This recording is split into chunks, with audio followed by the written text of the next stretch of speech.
Welcome to Margo show.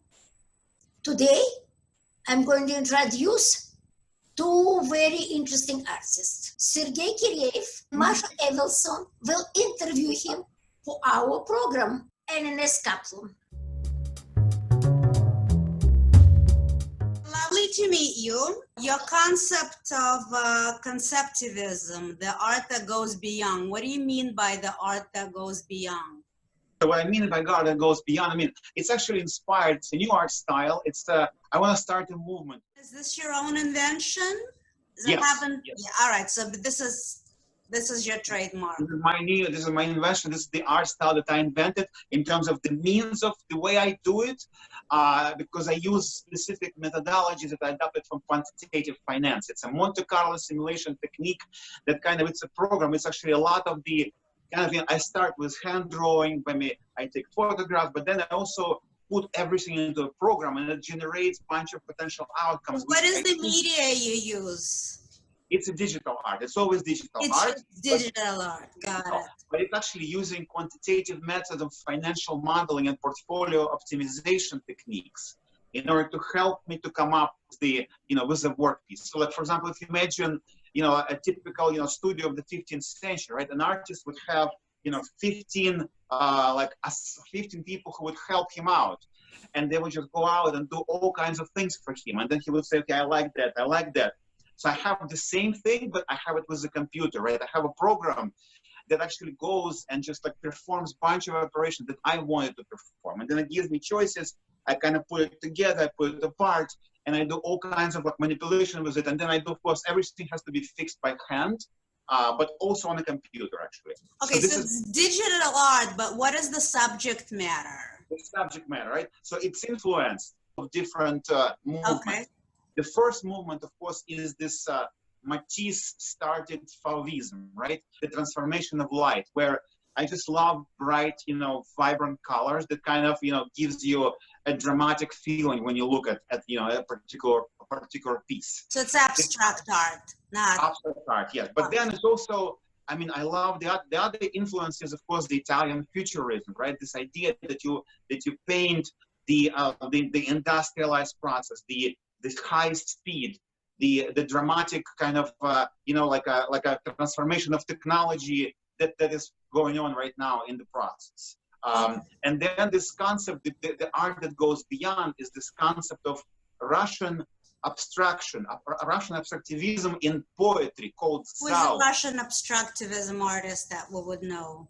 So Khlebnikov was one poet, but then there were a couple of others who basically came up with the idea that with the language, right, you have the language that goes beyond the typical words that are being used in the particular language, you have a way to transform the reality and to scratch the surface that you cannot possibly scratch with just typical blocks and the language and the means of artistic creation. So I try in my design process and my creation process, using Monte Carlo simulation and optimization for using financial modeling and using all these influences that I have to come up with the absolute perfect works of art, which is, I guess, the idea is not new. It's more like a Wagnerian idea, right? But it's like an absolute work of art where it has a storytelling component and a vibrant visual component that's supposed to strike you.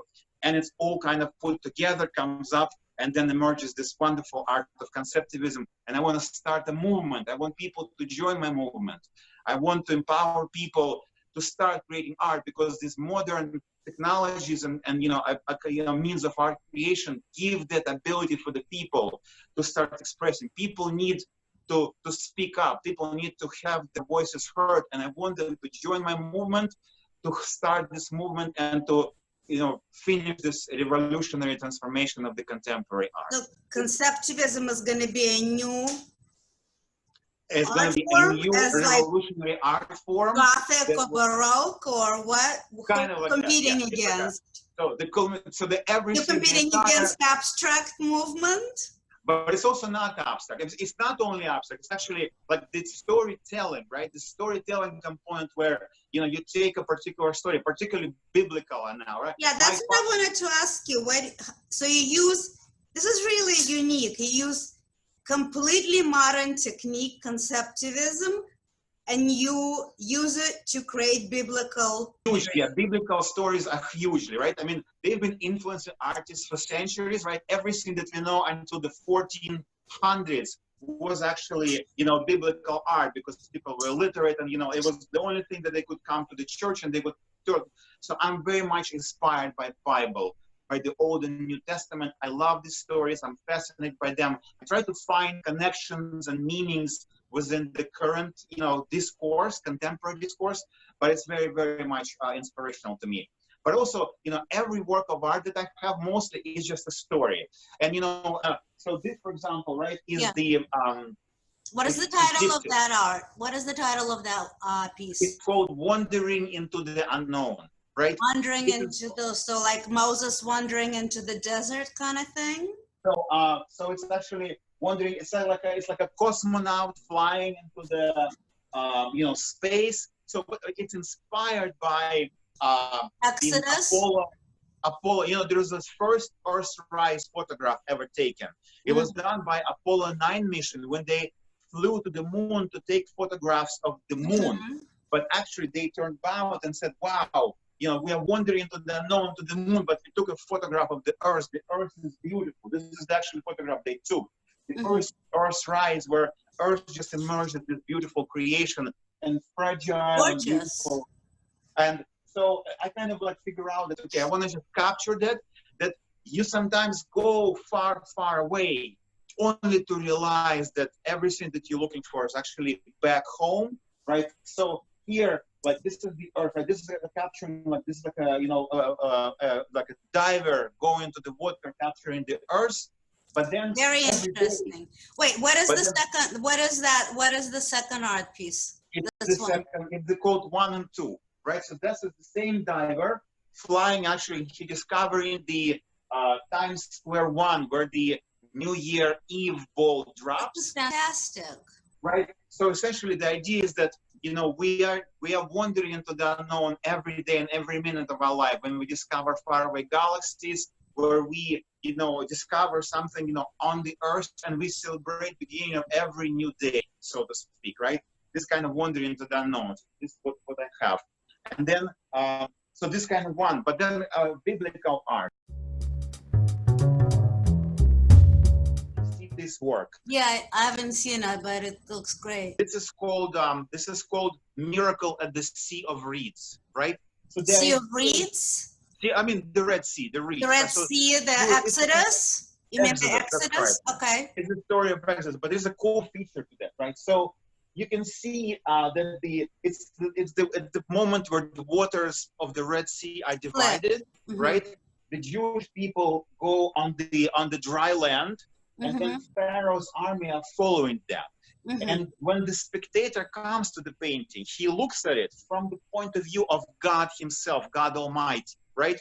And then once the spectator comes to the painting, this circle connects. It's the reenactment of the moment when God was watching how the Jewish people, how the people of Israel were escaping from Pharaoh's army to their freedom, their prosperity, their life. Well, I mean, it took them 40 years to get there, but still. That's right. Yes. Well, that's after that, but after the golden calf situation. This is great. What is this? I love that work. So, but the idea is that it's supposed to invoke an idea and a feeling in every one of you, every one of the spectators, that they have a divine presence in them. I look at this Jewish people of Israel, fleeing from the armies of Pharaoh. And I know that I'm a divine. They call Israel. They were called what? Israelis. People of Israel, yeah. People of Israel at that time. Yeah. So let me ask you something. When you have art shows, you don't mix and match modern and biblical. Do you have? I do. I kind of do, because I like it's still done in the modern times. But you see, this one, for example, I had it's called an immersive exhibition, right? So there was a projection of this painting on the wall. And people would come in and they would just experience, they would just, the idea was actually evoke a divine presence in yourself. My last name is Kir, right? Sergey Kireyev. And there is actually a fortress in the Bible that's written. It's called Kir Heres, or Kir of Moab. There is this country of Moab, which actually, this is where the people of Israel, when they landed before crossing the river Jordan, they actually camped there, and that's where the Moses gave his final speech. This is where the Moses actually buried, and there is this fortress called Kir of Moab. We have two archetypes, proving the existence of the house of David and the people of Israel.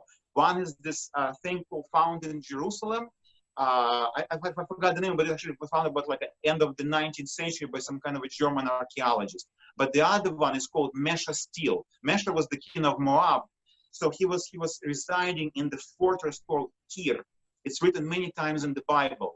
So when I discovered it, I was just petrified. I was completely taken away. I was surprised. I digged up everything about that, and it was so fascinating to find out the story. This guy Masha actually sacrificed his son when the king of Judah came to conquer him, because he exhibited some traits of insubordination. But so this is another painting of mine that I did, and this is called basically Kir of Moab, basically, right? Kir Fort. Kir of Moab. Kir of Moab, yeah. So Moab is the country where Moab is a desert, no? Moab is a desert, but actually it's the country where the people of Israel camped before entering the promised land. I think it's like a pretty green country. I read the Bible passages about that, right? Where Moab was just a flourishing country. It was a lot of, it was River Jordan crossing by, lots of, flourishing, lots of, rich land. Tribes of Gad and Reuben, out of the 12 tribes of Israel, settled in that area. And so I try to capture, it's kind of like my connection to the biblical narrative by now, even like my name is actually mentioned in the Bible. That's just phenomenal. I'm so humbled, and it's not my name, of course, it's the name of the Kir fortress, the capital of Moab at that time, but still the fact that I have some resemblance, some connection, even, my made up, maybe like perceived connection, just kind of, I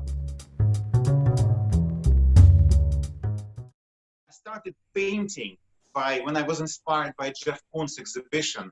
I came to see his work, and I was just, it was huge, it was great, it was spectacular, but then it was also controversial. And I kind of started learning about him. It turned out he was financial professional, and he worked in MoMA. And my bank was located right across MoMA, and I would be like a 2 or 3 times a week visitor at the MoMA. And I was doing the same thing, finance. I was just intrigued by it.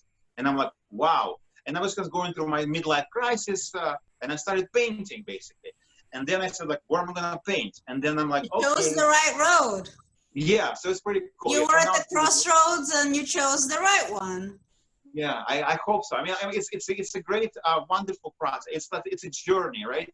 It's not a destination. I'm growing. I'm adding like a bunch of different things, bunch of different art styles, and I'm hoping that the movement will take off. I kind of talk about it. I had a couple of lectures. I started doing like videos about that as well, just kind of like pointing out some of the ideas, some of the thoughts. But yeah, I'd like to invite, the artists to join the movement. I believe only with the movement, with the idea, you can actually, relate and present a particular thought, an idea, or a situation that you actually wish to share with the world. So I want to have a lot of, friends and core idea generators kind of. Thank you very much. Absolutely lovely meeting you as well. Thank you. It was very interesting. Thank you. Thank you. Bye-bye. Take care. We'll have a break. Please come back.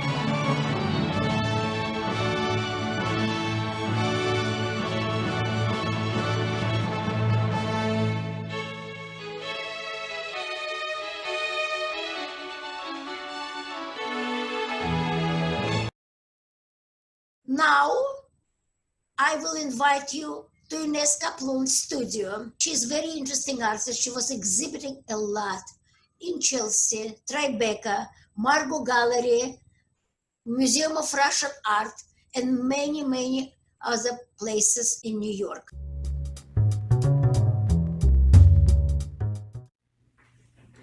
Hi everyone. Hi beautiful Margo. Thank you for inviting me to Margo show. I'm very excited to be here tonight. So let me introduce myself. My name is Iness Kaplun.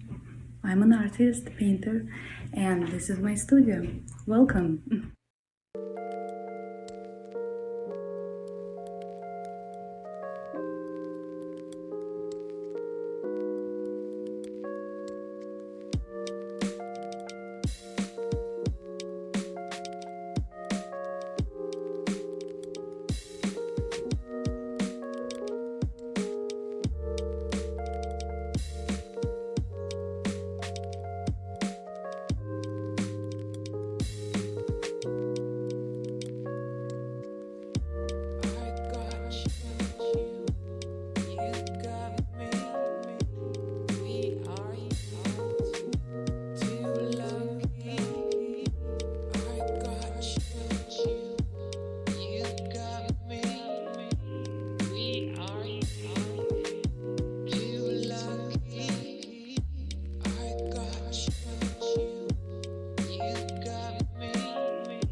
A few of my works, as you can see.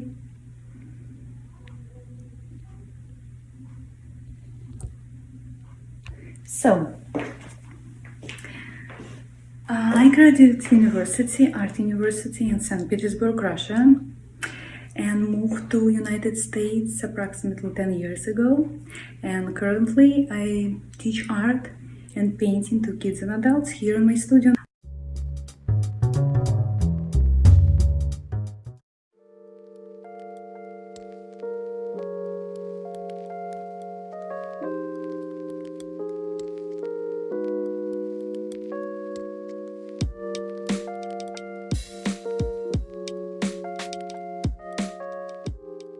Okay, Iness, what is your style? Can you explain what is your style? My style. I find it difficult to give a name to my style, but I can describe it. So I work in mixed media, collage. I combine elements of pop art and bright colors with newspaper, comics, and magazines. I use bright colors because I want to fill my paintings with happiness and joy. So I choose these three colors: pink, blue, and yellow. So pink represents love, blue represents happiness, and yellow is a very positive color. So, and I call them positive colors. I also use hearts and love word, probably because at this point of my life, I feel that art's supposed to be positive. It's supposed to bring joy. I want to make feminine art with bright colors, playful and full of love.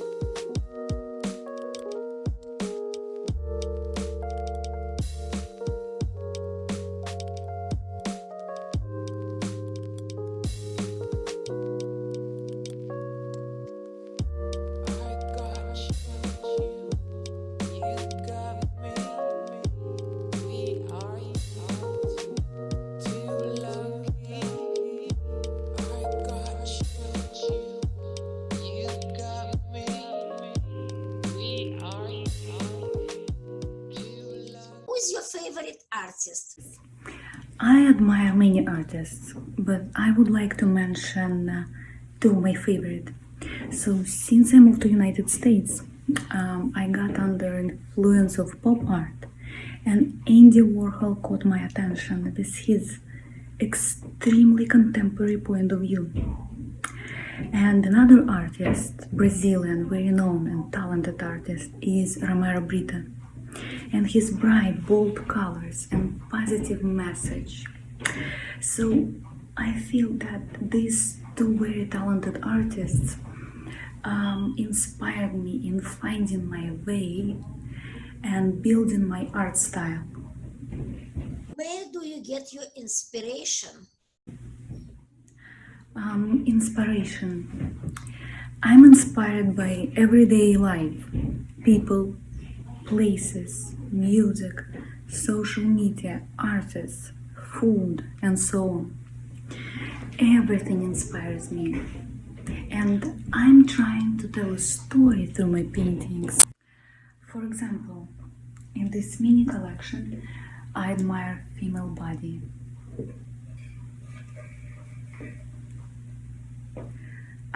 I think it's a perfect artistic form and endless inspiration for the artists. That's why I like to paint female figure, parts of female body,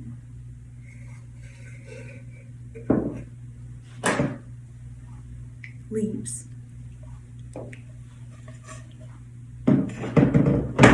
and heels.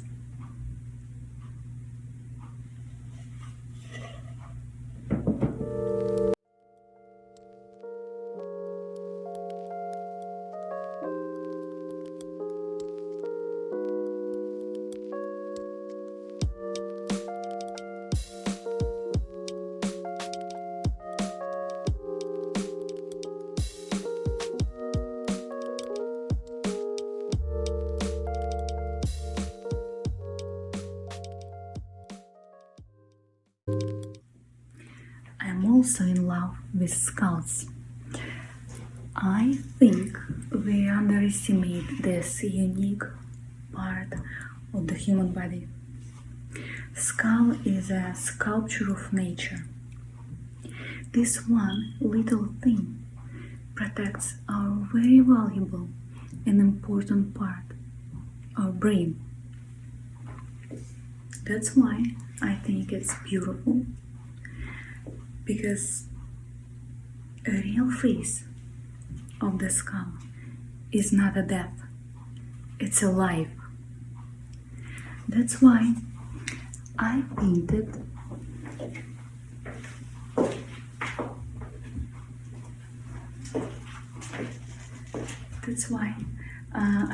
the skull in my feminine mixed media using comics and newspaper, and it came up pretty positive.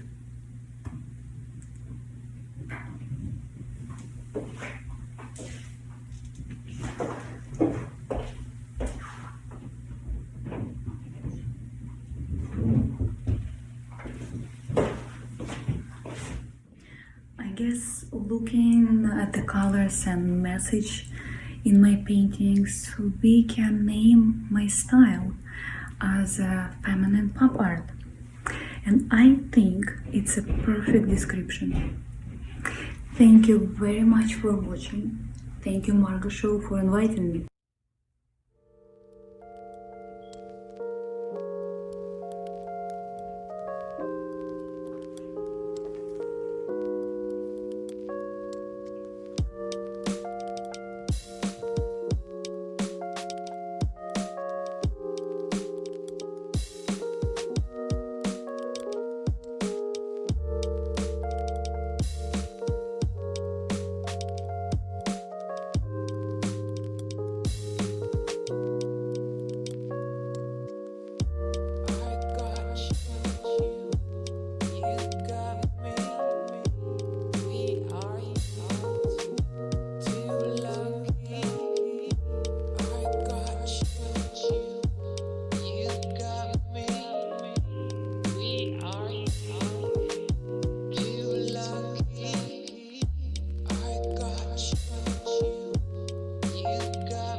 Okay, our time is over. Please come back. Thank you very much for watching Margo show.